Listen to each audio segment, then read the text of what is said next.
নদী ভাঙনে বিলীন বেড়িবাঁধের প্রায় ২০০ ফুট অংশ। সাতক্ষীরা আশাশুনি উপজেলার তেঁতুলিয়া গ্রামের মরিচচাপ নদী ভয়ঙ্করভাবে ভাঙতে শুরু করেছে। ভাঙনের কারণে তেঁতুলিয়া হামিউস-সুন্নাহ কওমিয়া ও হাফিজিয়া এতিমখানার একটি কক্ষ ইতিমধ্যেই নদীতে তলিয়ে গেছে। স্থানীয়দের অভিযোগ, ৩ মাস আগে বাঁধে ধস পড়ে। বিষয়টি পানি উন্নয়ন বোর্ডকে জানানো হয়েছিল, কিন্তু কোনো ব্যবস্থা নেওয়া হয়নি। ফলে নদী আরও ২টি জায়গায় ধসের কবলে পড়েছে। কিছুদিন আগ থেকে এটা শুরু হয়েছে এবং আমাদের একটা ঘর চলে গেছে, আর একটা ঘর ভাঙন ধরেছে, মসজিদের ক্ষয়ক্ষতি হচ্ছে।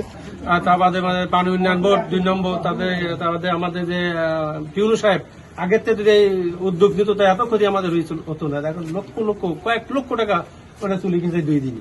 ধসের কবলে পড়া জায়গাগুলোতে স্থানীয়রা স্বেচ্ছাশ্রমে বাঁশ পুঁতে ও জিও ব্যাগ ব্যবহার করে ভাঙন রোধের চেষ্টা করছেন।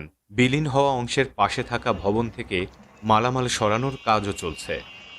ঘটনাস্থল পরিদর্শন করা হয়েছে। জিও ব্যাগ দিয়ে ভাঙন ঠেকানোর চেষ্টা চলছে বলে জানিয়েছে কর্তৃপক্ষ। স্থায়ী বাঁধ নির্মাণের মাধ্যমে প্রতিবছর একই পরিস্থিতি থেকে মুক্তি চান স্থানীয়রা। নিউজ ডেস্ক, সারা বাংলা।